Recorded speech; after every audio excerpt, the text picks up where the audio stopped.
Back for another edition of In the Huddle.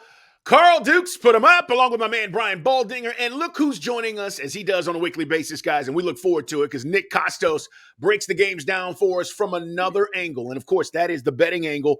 Guys, the NFL's getting interesting, isn't it? I mean, we say this every week, and every week we turn the page and we've got different things and storylines and all this stuff going on. There's nothing better. But, Nick, as we start tonight, all right, we're recording this podcast, guys, on Thursday. I want to ask you about Titans at Pittsburgh. I think this is a big game for many reasons. One, the Titans now look like maybe they found their future quarterback in Will Levis. Last week, the kid threw for 4 touchdowns against the Falcons, looked really good. A resurgence for DeAndre Hopkins. And all of a sudden now the Titans didn't trade anybody at the trade deadline. And then here are the Steelers. They're a 2.5-point favorite tonight at home. Nick, what are you thinking about this game? Because I don't know if the Titans come off of a short week and are able to perform the way they did last Sunday. Yeah, I think it's really great to be on with you guys. I think it's a really difficult handicap, and it's made difficult for me by I kind of don't know like what percent health Kenny Pickett's at. I can tell you guys, and I feel pretty confident in saying this, and I'll speak for like a lot of people here, that if like Kenny Pickett like leaves Sunday's game for Pittsburgh and he has no injury status, right? I would say leaves the game, meaning like the game ends against Jacksonville, maybe they lose, but he has no injury designation. Trubisky never comes into the game. He's not like on the injury report early in the week. There's no like thought that maybe he's not going to play in the game. I think that people would be really interested in the Steelers here and betting the Steelers up to 3, which is the most key number in the NFL. And the fact that this is like in between 2.5 and 3 tells you something. I think it's a little pessimism as to whether or not, like, can Kenny Pickett finish this game against Jeffrey Simmons and like the Titans defensive front? I think that's a legitimate concern, because if Pickett were 100% healthy, especially with Cam Hayward expected back for Pittsburgh, right? It's one thing. And I came on the show last week and I liked the Titans. It was one of my favorite plays last week. And it was a great situation, I thought, for Tennessee, with like Tennessee coming off the bye, a great head coach in Mike Vrabel, Falcons favored on the road. Like, I didn't like that spot. And like Will Levis was fantastic last week. And I like Will Levis a lot. I'm also not like a film guru. I thought he played really well. I liked him at Kentucky. It's a lot to ask for him now after that start with extra time to prepare at home, short week on the road at the Pittsburgh Steelers. And look, like the Titans offensive line is not exactly like the 1992 Dallas Cowboys here. This is not a great offensive line going up against Watt and Hayward. Did I mention Hayward's going to be back? So I think it's going to be a tough task for Tennessee here. If I had to bet the game, side or total, I think I'd actually bet a contrarian over here, where I do think that like if Pickett, and even if it's not Pickett, if it's Trubisky, I think that they can attack like the Tennessee secondary here with Deontay Johnson, assuming he can catch the ball, and George Pickens. And on the flip side, I think Levis showed you enough last week where even if they don't win the game, like I think he's capable of making some plays down the field. So maybe the over, maybe a lean for me towards the Steelers at a number below 3. But again, like I don't know what Kenny Pickett's health is. It makes it a really difficult game to kind of handicap. Baldy, what's going on with the Steelers? I mean, they're 4-3. It's not like they're terrible. But speaking of this, right, they've kind of been on this up and down thing. Is it solely based on what Nick's mentioning about the health of Kenny Pickett, or is there more going on with that offense? They had a situation in that game against Jacksonville last week. They could have taken the lead 7-6 in the second quarter. It's 3rd and 5 at the 5. And it's a 3-by-2 set, not getting too technical here. And Kenny Pickett looks at the 3-receiver set. And he's got a stick nod to Allen Robinson. And if he just stays on it, he's going to have a touchdown opportunity. On the backside, he's got a man coverage. He's got Deontay Johnson breaking wide open free. So he's early on the stick nod, and he's late on Deontay Johnson. And you go, it comes down to timing, Carl. Like, just stay on the stick nod. The protection was good. Like, and it opened wide open. But he got off it. Then he came back to the backside, and he was just late to get into Deontay, and he had a bad throw. But the plays are there. Like, everybody wants to kill Matt Canada. And look, I don't think he's Sean McVay, but you still got to execute. You still got to execute these plays. And, right now, their offensive line, they can't do some basics. Slide protection. Like, if Tennessee gets the lead tonight, and they got and that defensive line, Harold Landry and Simmons and Autry, if they just get to go and just fire, like, I don't care who's playing quarterback for Pittsburgh. It's going to be a long game. I agree. They when they get going, those guys get going. Should be an interesting matchup tonight on Thursday Night Football. Guys, follow us in the Huddle, subscribe, like us, and make sure you check out Nick Kostos as well. All right, Nick, wake up Sunday morning. You get Dolphins Chiefs. I can't wait, to be honest with you. This game's in Frankfurt. Uh, and guys, they're saying, Patrick Mahomes was a little bit under the weather last week. Now, we don't make excuses for anybody, but that's one of the things that they've talked about as to what happened in Denver. But both of these teams have to travel. And man, I tell you what, I jumped on the Chiefs earlier this week, Nick, and now it's 1.5. Tell me where you're at on this. Am I crazy? Because I just feel like defense travels, and I feel like the Chiefs' defense is going to travel. Yeah, I'll make this as simple as possible here. It's basically like pick the winner of the game, and Patrick Mahomes is on one side, and I don't care who's on the other. I'll take the Chiefs. So I'm going to take Kansas City in the game. I'll bet the Chiefs to win the game. I like the under as well in the game, and I think, and I'll get into this in a second, is the reason why I like the under a little bit with these two offenses. I think the reason why we saw Miami get bet a little bit, that happened yesterday on Wednesday, because the Dolphins get a favorable injury report, and maybe they'll get Teron Armstead back. We'll see about that. Maybe not, but maybe he comes back. It looks like the secondary may be at full health. We'll see about Xavier Howard, but Holland obviously joining Jalen Ramsey now, where I think like this Dolphins defense is starting to turn into what a lot of people thought it might be before the season, with Vic Fangio getting all these pieces like to work with, obviously, on defense, and then the Chiefs defense on the other side. And Baldy, you've done a great, I think Baldy, you might have been first out of anyone on like the hashtag national media talking about it this year. I think you were first on how good this Chiefs defense is. And now everyone's starting to say maybe the best defense in football. So we've got like two like really good defenses here. The Chiefs offense has been stuck in the mud a little bit at points this season. They're still great. I still think they're going to win the Super Bowl. And then on the flip side, when we've seen the Dolphins kind of step up in class this season, it really like it hasn't gone well, whether it was against the Philadelphia Eagles, whether it was against the Buffalo Bills, where you stop the Dolphins run game a little bit, it kind of stymies their passing game. Now, I'm not saying that like Tua can't have a good statistical game or Tyreek can't play well in a revenge game against his former team. Just that I think this game's likely to be a little bit lower scoring than people think. And I'm willing to be wrong on this, but if the decision is like, I get to choose to bet on Mahomes to win or lose, I'll bet Mahomes to win. And if he loses, I will tip the proverbial cap to the Miami Dolphins and be done with it. So there you go. Sunday morning. I'm just going to throw this out there. The noise is going to be a factor. I did 10 years of NFL Europe, and the final game was in Frankfurt. They don't know when to stop. The noise for both teams is going to be deafening. It's going to be as loud as anything you've heard in Seattle. It's just Frankfurt. I mean, it's just a different place. It's going to be. You will hear it coming through the TV on Sunday morning. Guys, real quick, are we watching the greatest receiving year? Listen, Randy Moss, right? I mean, we can start talking about some of the greats, but Tyreek Hill has. Yes, Tyreek Hill has 61 balls for over 1,000 yards and 8 touchdowns already. We got 10 more weeks, 8 more weeks, whatever it is, 9 more weeks. Are we looking at the greatest single wide receiving year potentially with Tyreek Hill? Well, A.J. Brown is right behind him. He's got 60 catches, and he's at 940 yards. Like, he's right on his tail. So, and he's just put up 5 straight games of over 125 yards. Like, the two of them are going to go, they might both go over 2,000 yards. I mean, both of them have a possibility. Nick, just from a prop bet standpoint, and I'm not asking you to look this up, maybe just every week I look at that to see what the number is for Tyreek. I mean, is it worth betting week to week, knowing that he's chasing this now and they're going to go to him and Tua's looking for him? Yeah, so I think basically like it's a great question. And we talk about it every week on my show on our Sunday morning edition, right before kickoff. It basically the Tyreek Hill prop bet every week in terms of yardage.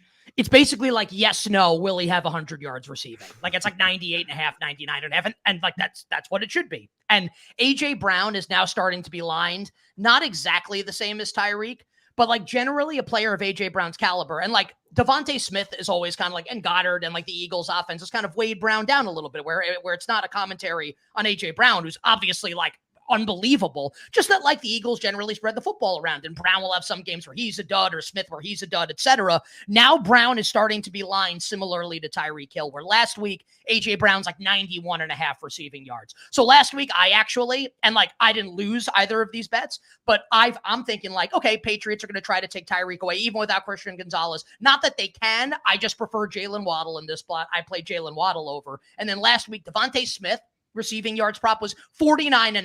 And like, I get it. He had a couple bad games in a row. A.J. Brown's dominating, but Devontae Smith's too good. Like the first digit in his prop can never be a 4. So I bet over on those two guys, and they both went over. And also, Tyreek went over and AJ Brown still went over. So like they're all unbelievable. And it's like on a week in, week out basis trying to figure out like what's the defensive matchup, what's likely to happen, and then you try to make the most informed decision you can. Guys, we're giving you the lines on the games coming up this weekend in the NFL. Carl Dukes, Brian Baldinger, Nick Kostos joining us. You better, you bet. He joins us on a weekly basis to talk about this angle. All right, we've got two teams, I think, at crossroads. Vikings lose their quarterback in Purple 8. Kirk Cousins had successful surgery. The pictures are out there thanking all of Viking Nation. He's got a long recovery. Falcons change quarterbacks. And this weekend, both teams 4-4 in Atlanta. And now Taylor Heineke is starting for the Falcons. Falcons are a 4.5 point favorite, Nick, at home. Now, I know they're a better home team than they are on the road.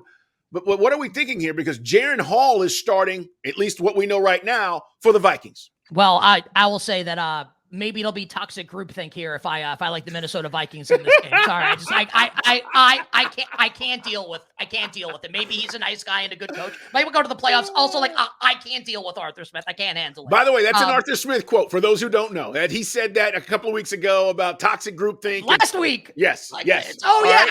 Actually, yeah. It's like you think Desmond Ridder is bad. Well, you're the idiot. Also, I'm benching him, and there's a lot that goes. Yes, a lot that goes into. I can't with this guy. That's my opinion, and I can be wrong.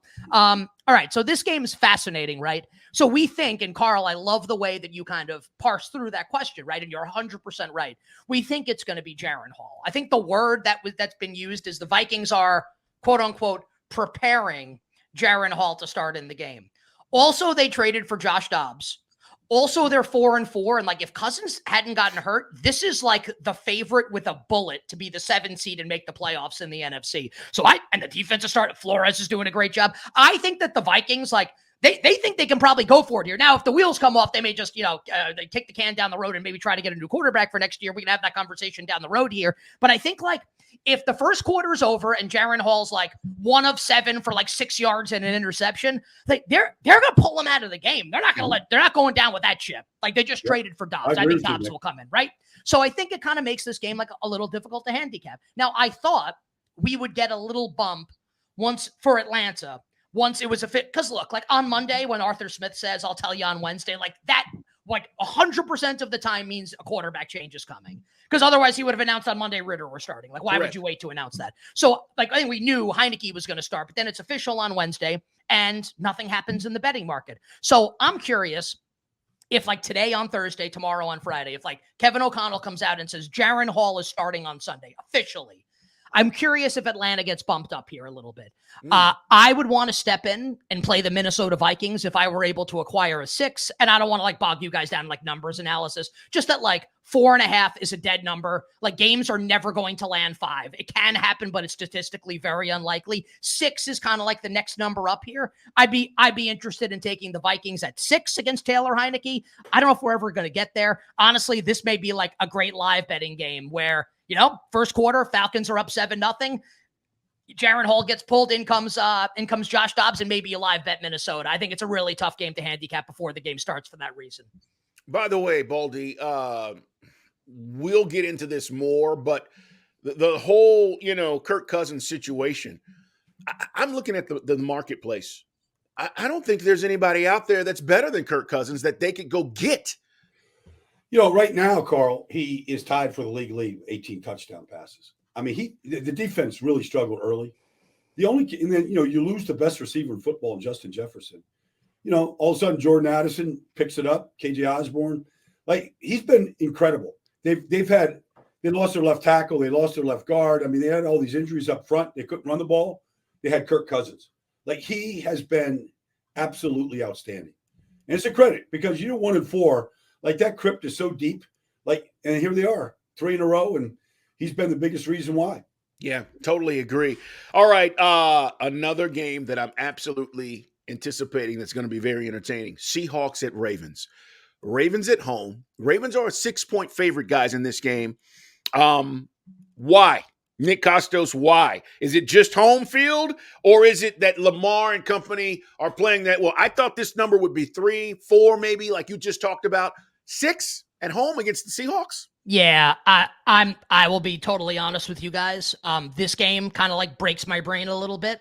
I kind of agree, Carl, with like the intonation in your voice at the end of that question where you're kind of like incredulous, right? Like the number is going to be 6 really in this game. I agree completely. So I'm not saying this like, I think it's really hard. I think stylistically, and like Baldy can speak much better to this than me, it feels like a bad matchup on paper for Seattle. Kind of like, and I got this game I'm going to reference way wrong. Also, the point spread was way different. Kind of like the Ravens-Lions game a little bit. I bet the Lions in that game, the Ravens killed them. It was a terrible bet by me. It kind of feels like a similar stylistic matchup here, but the point spread's like almost 3 points different. So that would lead me to wanting to take 6 with Seattle. But like I've been saying this for a couple weeks now, and like great, like Seattle beat Cleveland last week. Also, it took until the very end of the game at home against PJ Walker. They should have beat Cincinnati 3 weeks ago. Gino makes like tons of like harebrained decisions. They can't score in the red zone. And then they did beat the Cardinals by 10 a couple of weeks ago and covered the spread, thank God.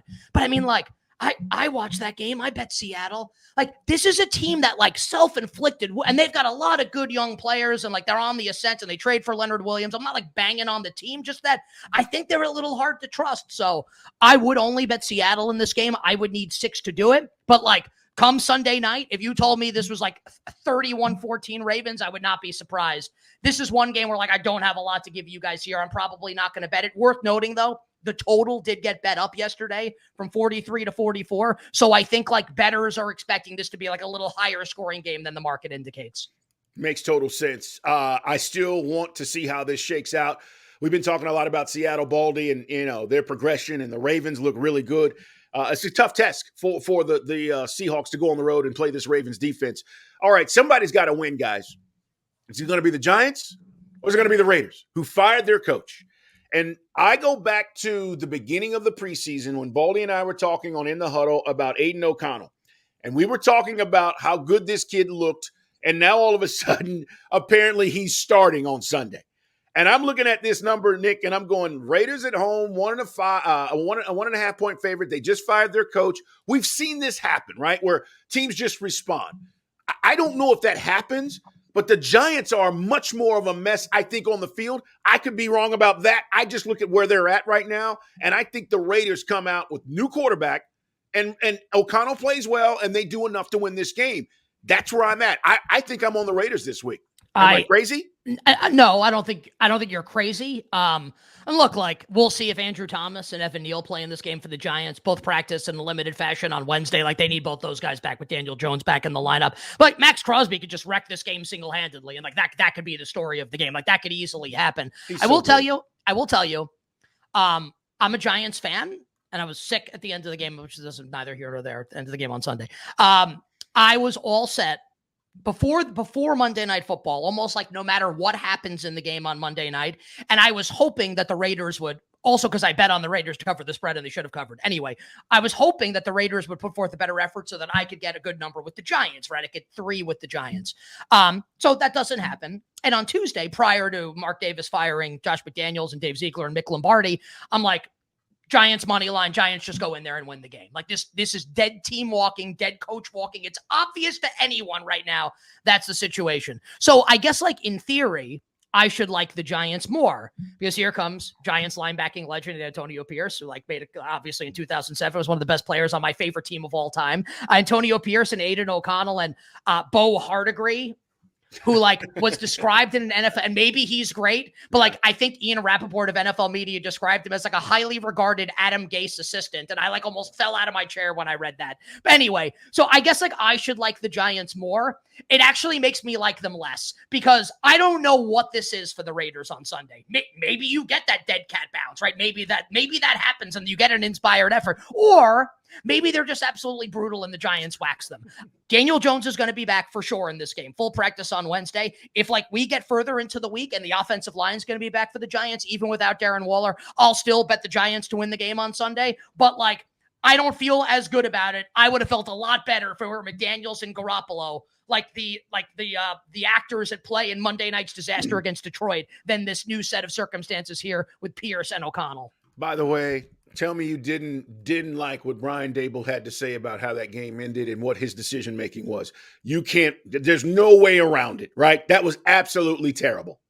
Well, I'm actually like, I'm not sure what he's, because like I thought he blew the game. He did. No, he did. That's what I'm saying. I mean, like, Yeah. we talk about these decisions at the end of games and, these series that matter in a game, and there are only a couple, right? There are only a couple, Baldy, every week that really decide. I thought he mismanaged all of that.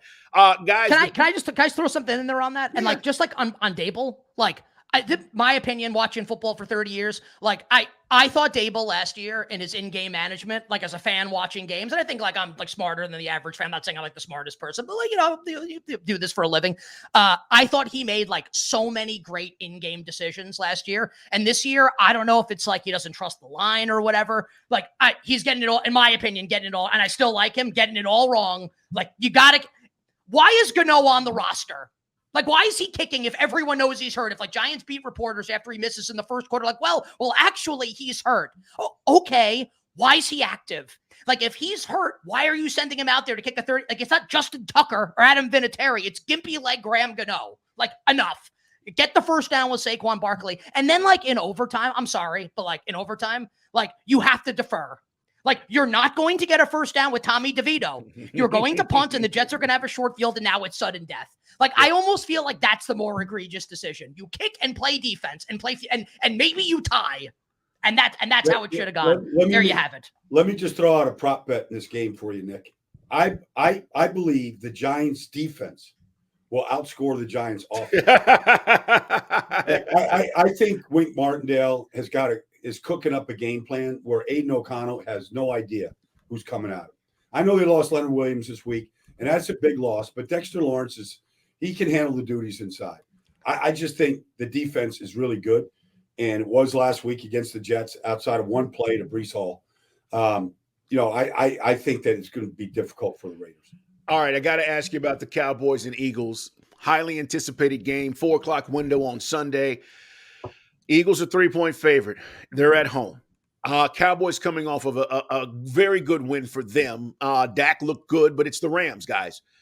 Let's talk about this Eagles team. Right? Everybody's been talking about this matchup for weeks now, and now we get to it. I think the Cowboys have a lot more to prove here, but I do like the Eagles to win at home. Where are you at, Nick? I think the point spread of the game is perfect, Carl. Eagles a 3-point favorite, where if it were 2.5, people would lay Philadelphia. If it were 3.5, people would take the points with the Cowboys. If I had to bet the game, I would rather like build in the Cowboys maybe winning or keeping the game close and maybe pushing my bet and take the 3 with Dallas. But I'm not like rushing to make that bet. But I think it's really interesting here because I think the side's perfect and we can have like an opinion conversation. Like my opinion is maybe Dallas a little bit more live to win the game. We'll see if Tyron Smith's going to play, by the way. Like obviously will matter. Jalen Carter practiced yesterday. The total, and I agree with this, doesn't mean that I'm right or that everyone's right. The total bet up from 46 to 47. 47, one of the key numbers in NFL total betting with the way scoring works out. So this is expected to be a higher scoring game than a lot of games this year in the National Football League. I agree. Like, look what Sam Howell did last week to the Eagles secondary. Like, why can't Dak and CeeDee Lamb and Brandon Cooks put up a number here? Maybe we see more Rico Dowdle between the tackles and Dallas uses Pollard as more of a change of pace. I think that might happen this week. And on the flip side, we talked about this with A.J. Brown and Devontae Smith. Like, I don't care who you're rolling up there at cornerback. It could be like Deion Sanders and Darrelle Revis in their primes. I guess that would be pretty good. But like A.J. Brown and Devontae Smith are going to get theirs. I like the over in the game. It's interesting. Can't wait to see how it all shakes out. Nick, tell the people where they can follow you and check out your podcast. Yep, You Better You Bet. Weekdays 3 to 7 p.m. Eastern. Odyssey app, BetQL app, YouTube, Twitch, now on Stadium simulcast, and also now on SiriusXM. So shout out to us, which is pretty awesome. Search You Bet in wherever you find your podcast to check us out in podcast form. Always great to hear from you, my friend. Enjoy the games and get money. Nick Kostos, we'll talk to you next week, brother. Yes, sir. Wishing everybody minimal sweats, winning bets, the absolute very best of luck. Go Bengals on Sunday night, and let's go Jets to get a big win on Monday night against the Chargers. It'll be interesting. By the way, if that happens, somebody else might be fired. I'm just letting you know. He might be next. Nick Kostos, take care, brother. We'll see you. It's In the Huddle. Carl Dukes, Brian Baldinger, and Nick Kostos.